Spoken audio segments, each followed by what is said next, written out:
Hi, everybody. I'm Ben McHenry.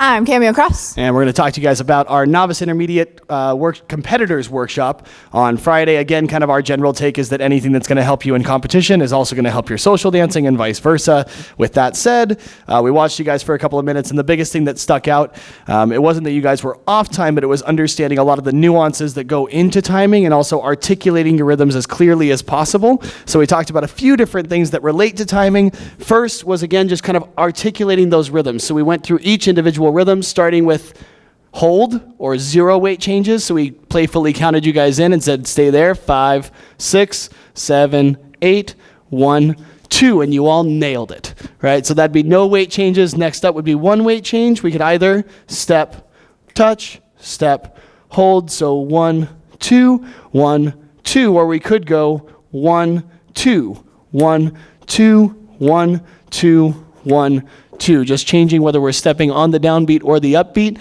Either way, just 1 weight change over 2 beats. Then we moved into 2 weight changes. Walk, walk, 1, 2, 1, 2, 1, 2, then triple, 2, 1 and 2, 1 and 2. Just being careful that we're not applying any excess movement or excess movement, whatever that may be, so that eventually we can move that triple anywhere, like anywhere around in the room we want. Cool. Then from there we went into kickball change or delayed double. The reason we say delayed double is because that actually describes the rhythm.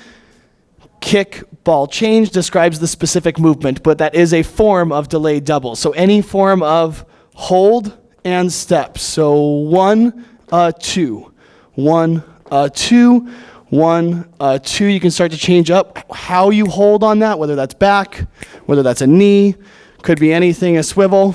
Just any form of hold and step. Also works on the other side. Same exact thing. Ready, and hold a step, hold a step. Start to change it up. Good. Then the last thing we kind of just mentioned for a second, we didn't do a ton, but there is quad rhythm, so 4 weight changes over 2 beats. Generally, that's either going to look like 1 and 2 or and 1 and 2. One or the other. So that's 4 weight changes over 2 beats. If you want to get cray-cray, you can, right? Then we brought it back. We focused on single rhythm. We did 8 counts in place. 2, 1, 2, 1, 2, and then moved into something that resembles West Coast swing, but all single rhythms. This was to help you generate more patience and really feeling out that space. And again, just kind of acknowledging 2 beat increments, right? So that when we came back, that was a really good way to train your body to get ready for the next step. And it was really, really, really simple, but it made a huge impact just counting in 2s.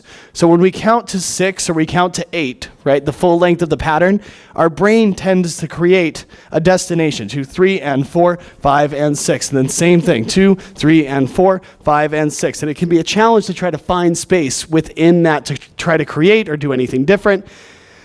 Just counting in 2s, 1, 2, 1, 2, 1, 2, started to create a lot more clarity in your rhythms and a lot more space within your connection.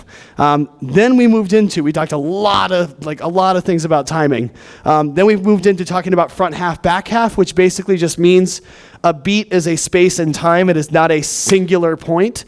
And so I can change where I take my weight change within that space and time. So I could be right on top of the beat, 1, 2, 3, and 4, 5, and 6. Or I could be kind of back half, 2, 3, 4, 5, 6, as we're rolling through. Cool?